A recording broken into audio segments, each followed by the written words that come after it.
चलिए तो हम लोग जो है ना चंद्रधर शर्मा गुलेरी जी के जीवन परिचय को हम लोग देख रहे हैं और इस जीवन परिचय में हम लोग सारे डिटेल्स को हम लोग पढ़ने वाले हैं कि आखिर उन्होंने अपने जीवन में क्या सब किए थे, क्या क्या चीजों उन्होंने किया, उन्होंने कहाँ से पढ़ाई लिखाई की, उनके मन में क्या सब चल रहे थे, क्या क्या कार्य किए उन्होंने, ये सारे चीजों को हम लोग डिटेल्स में समझने का प्रयास करते हैं।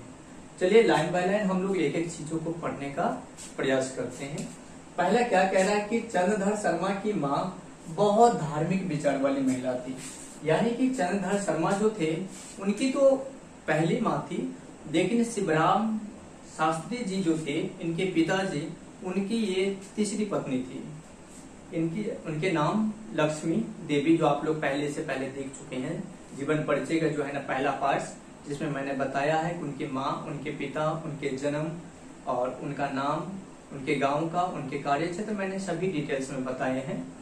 तो यहाँ जो उनकी माँ जो थी, जो लक्ष्मी देवी, वो काफी धार्मिक विचार की थी और धार्मिक विचार होने के कारण उनके ऊपर काफी प्रभाव भी पड़ा। देखिए कि इन्होंने जो है ना बाकी कह रहे कि जिनके कारण चंद्रधर शर्मा जो जी का घर में ही संस्कृत भाषा, इन्होंने माँ जो कहते हैं ना कि हमेशा कहते हैं हम कि आपके घर में, परिवार में अगर कोई भी लोग अगर एक अच्छे हैं तो जरूर है कि उसकी प्रभाव किसी न किसी व्यक्तियों पे पड़ता रहता है, हमेशा पड़ता रहता है। इसलिए हमें हमेशा ही कुछ अच्छे काम करना चाहिए, अच्छे व्यवहार से पेश आना चाहिए, घर में अच्छी बातें करना चाहिए, ताकि हमारे बच्चों पर, हमारे छोटे छोटे भाई बहनों पर भी इसका प्रभाव अच्छा ही पड़े। ठीक है, चलिए तो कह रहे हैं कि चंद्रधर शर्मा जी के घर में ही उनके कारण क्या हुआ, उनकी माँ जो है ना काफी धार्मिक महिलाएं थी और जिनके कारण इन पर प्रभाव क्या पड़ा कि इनके घर में ही इन्हें जो है ना कुछ भाषा का ज्ञान हो गया, जैसे संस्कृत भाषा, वेद, पुराण, और इनके अलावा जो है ना कि अध्ययन और पूजा पाठ। देखो क्या कह रहे हैं कि जिनके कारण चंद्रधर शर्मा जी का के घर में ही क्या हो गया, संस्कृत भाषा, वेद, पुराण के अध्ययन और पूजा पाठ, संध्या वंदना, धार्मिक कर्मकांड का वातावरण मिल गया इनको। यानी कि माँ के जो है ना धार्मिक होने का वजह से इनके क्या हुआ कि माँ जो पूजा पाठ करती थी संस्कृत भाषा में, जिनके कारण इनके संस्कृत भाषा आ गए। वेद पुराण की पाठ माँ करते थे, जिनके कारण इनको वेद पुराण का ज्ञान भी हो गया। उसके बाद संध्या वंदना, शाम में जो पूजा होती थी उस पे वंदना। उसके बाद जो है ना धार्मिक, उसके अलावा भी कई धार्मिक विचार, मतलब उनके अंदर जो है ना ये वातावरण जो है ना कहाँ से मिला, जितने भी धार्मिक वातावरण जो उनको मिला वो कहाँ से मिला, तो वो मिला उनके घर से ही और उनके इसके कारण, उनके माँ के कारण। ठीक है, चलिए अगला लाइन क्या है हमारा, चंद्रधर शर्मा गुलेरी जो MA जो है ना कलकत्ता विश्वविद्यालय से करना चाहते थे। तो चंद्रधर शर्मा गुलेरी जो थे उन्होंने पूरा लास्ट उनकी एजुकेशन जो थी वो BA था, लास्ट एजुकेशन उनका BA था प्रयाग विश्वविद्यालय से, और वो इलाहाबाद से, जो मैंने आप लोग को पहले बता चुके हैं। तो लास्ट उनकी एजुकेशन वही थी, लेकिन ये MA करना चाहते थे, ऐसा नहीं कि नहीं करना चाहते थे, करना चाहते थे। तो MA जो करना चाहते थे पर उन्होंने किया नहीं। MA करना चाहते थे कहाँ से, कलकत्ता विश्वविद्यालय से, लेकिन वो करना चाहते थे से करे नहीं, कह रहे कि लेकिन उन्होंने अपनी पढ़ाई बीच में ही रोककर बस 20 वर्ष के उम्र में ही उन्हें जयपुर के वेधशाला जीर्णोद्वार से संबंधित गठित मंडल में शामिल कर लिया गया। यानी कि 20 साल के उम्र में ये पढ़ना तो जो है ना चाहते थे जो है ना, लेकिन ये जो है ना MA करना चाहते थे लेकिन कर नहीं पाए, क्योंकि इनको जो है ना क्या हुआ कि जो जयपुर में जब ये जो है ना आए, तो जयपुर के वेधशाला जीर्णोद्वार में एक मंडली चल रही थी और उस मंडली में 20 साल के आयु में चंद्रधर शर्मा गुलेरी जी को शामिल कर लिया गया था। आगे कह रहे हैं कि चंद्रधर शर्मा अपने पढ़ाई काल में ही सन 1900 में जयपुर नगरी मंच के स्थापना में अपना योगदान दिया। ठीक है, और 1902 में मासिक पत्र समालोचक के संपादन का भार भी संभाला इन्होंने। यानी कि उसी काल में, उस समय में 1900 से लेकर के 1901 तक इन्होंने कहाँ थे, जो है ना जयपुर नगरी के मंच की जो स्थापना हुई थी उसमें इन्होंने अपना योगदान दिया था। और 1902 जो है, 1902 में इन्होंने एक पत्र निकाला था। जैसे पहले मासिक पत्र अधिकांश लोग निकालते थे, तो इन्होंने भी एक मासिक पत्र ही निकाला था, और मासिक पत्र था समालोचक के संपादक। इस पॉइंट को आप लोग बहुत अच्छे से पूरा ध्यान में रखेंगे, क्योंकि ये पूछ देता है कि आपसे कि समालोचक के संपादक मासिक पत्र किनके द्वारा चलाई गई थी। तो ये चंद्रधर शर्मा गुलेरी जी के द्वारा चलाई गई थी। कब चलाई गई थी? 1902 में।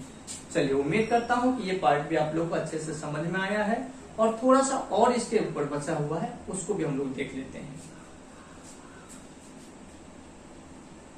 हेलो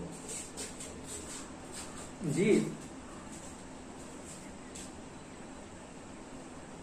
कहाँ है सर जी आप?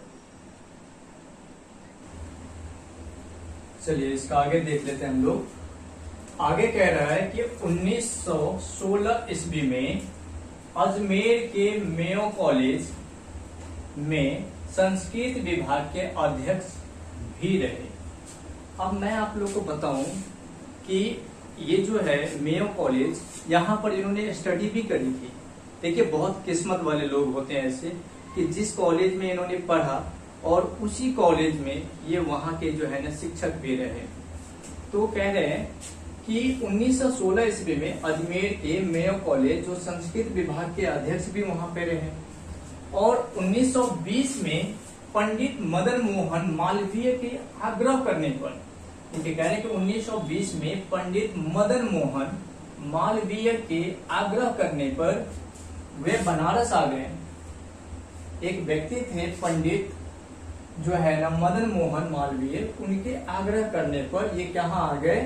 बनारस आ गए। और वहां पर बनारस आने के साथ वहां पर उन्होंने क्या किया कि हिंदू विश्वविद्यालय के प्राच्य विधा के प्राचार्य भी रहे यहाँ पर। उन्होंने यहाँ पर भी कार्य किया।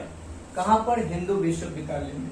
और 1922 में प्राचीन इतिहास और धर्म से संबंधित एक जो है ना मनेन्द्र चंद्र नंदी पीठ के प्रोफेसर का कार्य का भी इन्होंने वहां पर कार्यभार भी इन्होंने संभाला, यानी कि कार्यभार भी ग्रहण किए इन्होंने। यानी कि एक व्यक्ति जो इतने कम छोटी सी उम्र में, बहुत कम उम्र में इतने सारे वर्क किए इन्होंने जो है ना संस्कृत विभाग के भी जो है ना टीचर रहे, उन्होंने जो है हिंदू कॉलेज के भी जो है ना इन्होंने टीचर रहे, मेयो विद्यालय जहाँ पर इन्होंने पढ़ा था वहाँ के भी टीचर रहे। ये इन सभी क्षेत्रों में ये जो है ना अच्छे कार्य किए। साथ में इन्होंने 1902 में मासिक पत्र भी इन्होंने निकाला। चलिए, तो इतने सारे चीज इन्होंने बहुत कम उम्र में किए इन्होंने, जो आप लोग देख पा रहे होंगे, समझ रहे होंगे। उम्मीद करता हूँ कि आप लोग अच्छे से समझ में आते होंगे। हाँ, थोड़ी सी हो सकता है वीडियो क्वालिटी इतनी अच्छी ना हो, लेकिन फिर भी आप लोग समझने के प्रयास कीजिए, मुझे सुनने के प्रयास कीजिए। आप लोग बस थोड़ा सा समय आप लोग को देना होता है। थोड़ा सा समय आप लोग यहाँ पर जाकर बिता लेंगे तो उससे क्या हो जाएगा, हमारे एग्जामिनेशन की बहुत अच्छे से तैयारियां हो जाएगी। ठीक है, चलिए, तो इसके आगे इनकी कुछ रचनाएं हैं, वो भी हम लोग देख लेते हैं। रचनाएं में क्या कह रहा है कि सबसे पहले हम लोग बात करेंगे कहानी की।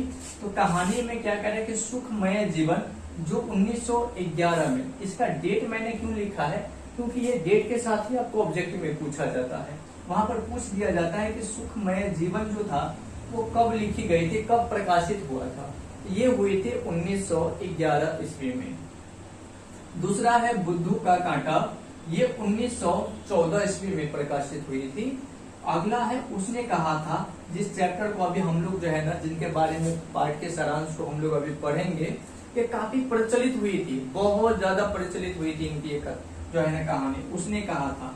क्योंकि ये कहानी जो है ना, एक जो है ना लड़की और एक लड़का, यानी कि छोटी सी 8 साल की लड़की और 12 साल के लड़का के ऊपर जो है ना आधारित है, बनाई गई है। जहां से उनकी जो है ना मुलाकात शुरुआत होती है और जो है ना आखिरी समय तक उनके साथ जो है ना क्या क्या होता है, उनके ऊपर एक कहानी बनाई गई है। जो बोधा सिंह, लहना सिंह जो है ना, ये सब के ऊपर जो है ना, मतलब आगे हम लोग चैप्टर में पढ़ने वाले हैं सब चीजों के बारे में, क्या फिर सारांश में क्या लिखा हुआ है। और इसी वजह से इनके काफी जो है कहानी जो थी प्रचलित हो गई है। आज तक हम इसको जो है ना बहुत अच्छे से पढ़ते हैं चीजों को। और ये जो है ना बहुत बार आपसे पूछा जाता है कि ये प्रकाशित कब हुई थी। ये प्रकाशित हुई थी 1915 में। आगे कह रहे हैं कविताएं। कविताएं जो है इनके एशिया की विजयदशमी, भारत की जय, वेनार्ड वर्ण,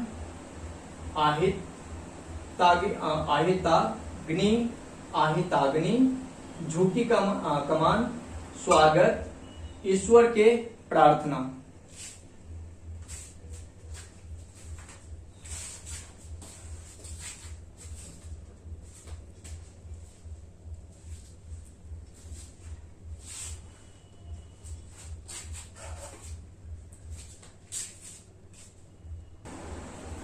सॉरी, कुछ क्षण के लिए लाइट चली गई थी जिसके कारण से मैं रुक गया था। चलिए, तो हम लोग बातें कर रहे थे कविताएं के बारे में। कविताएं में क्या क्या बताया आप लोगों को? एशिया की विजयदशमी, भारत की जय, वेनार्ड वर्ण, आहिताग्नि, झुकी कमान, स्वागत और ईश्वर से प्रार्थना। ये इनकी क्या है? ये इनकी सबके सब जो है ना कविताएं हैं। और ऊपर की जितनी भी ये तीन जो आप लोग देख रहे हैं, ये तीन इनकी कहानियां हैं। और आगे इधर जो देख रहे हैं ये क्या है? निबंध है। तो निबंध के बारे में बात करें, निबंध क्या है? शेषुनाग की मूर्तियां, दूसरा है देवकुल, तीसरा है पुरानी हिंदी, चौथी है हमारा संगीत, फिफ्थ है हमारा कछुआ धर्म, और सिक्स है हमारा आंख, सेवंथ है हमारा मौरेसी मोही कुठा, और 8वां नंबर जो है हमारा भारतवर्ष, 9वां है हमारा पियर, और 10वां है हमारा डिंगल। ये 10 जो है इनके निबंध है। और यहाँ पर जरा गौर करेंगे आप लोग, ये ग्रंथ है, इन्होंने ग्रंथ भी लिखी है। ग्रंथ का नाम क्या है? The Jaipur observatory it's builders. ये जो है ना बहुत बार आप लोगों से पूछी गई। आप लोग क्वेश्चन बैंक जाकर के देखेंगे, क्वेश्चन बैंक में जितने भी है ना क्वेश्चन सब जो है ना बहुत बार पूछा गया क्वेश्चन है। यहाँ पर जो है ना पूछा जाता है कि the Jaipur observatory it's builders किनके द्वारा लिखी गई है? एक ग्रंथ है। ये भी आप लोगों से पूछ दिया जाता है कि क्या है, तो एक ग्रंथ है। और ये किनके द्वारा लिखी गई है? तो चंद्रधर शर्मा गुलेरी जी। लेकिन ये अकेले नहीं लिखे थे, यहाँ पर हो सकता है आपको 2 नाम दे और एक से ए और बी करके लिख दे, जिनमें क्या रहा है कि यह उन्होंने कैप्टन गैरेट के साथ, ये देखिए ये नाम भी आता है आप लोगों को सर, कैप्टन गैरेट के साथ इन्होंने मिलकर के लिखा था, जो अंग्रेजी ग्रंथ है। ठीक है, तो चलिए उम्मीद करता हूं कि यहाँ तक आप लोगों को जो है ना समझने में कोई परेशानी नहीं हुई होगी। हाँ, बीच में थोड़ी सी लाइट चली गई थी जिसके कारण मुझे रुकना पड़ा, और उसके लिए है ना सॉरी। आपको कहनी कुछ नहीं सकते क्योंकि अपने हाथ में तो है नहीं। अब अपने हाथ में होता, बिजली जो है ना पावर हमारे हाथ में होते तो पकड़ के रखते, लेकिन ऐसा तो कुछ है नहीं, वो चला जाता है। और हमारे पास इतनी बहुत बड़ी सुविधाएं नहीं है जो हम आप लोग को जो है ना कहें कि हाँ जो है ना इन्वर्टर लगे हुआ, हमारे पास लाइट की झंझट नहीं है, तो उसके लिए सॉरी। ठीक है, कभी कभी हो जाता है। चलिए उम्मीद करता हूँ कि ये सब के सब आप लोग को समझ में आ रहे होंगे, और समझ में आती है तो आप लोग को कुछ नहीं करना है, वीडियो पे जाकर के एक बार लाइक कर देना और प्यारा छोटा सा कमेंट कर देना है। ठीक है, इतना तो आप लोग कर ही सकते हैं।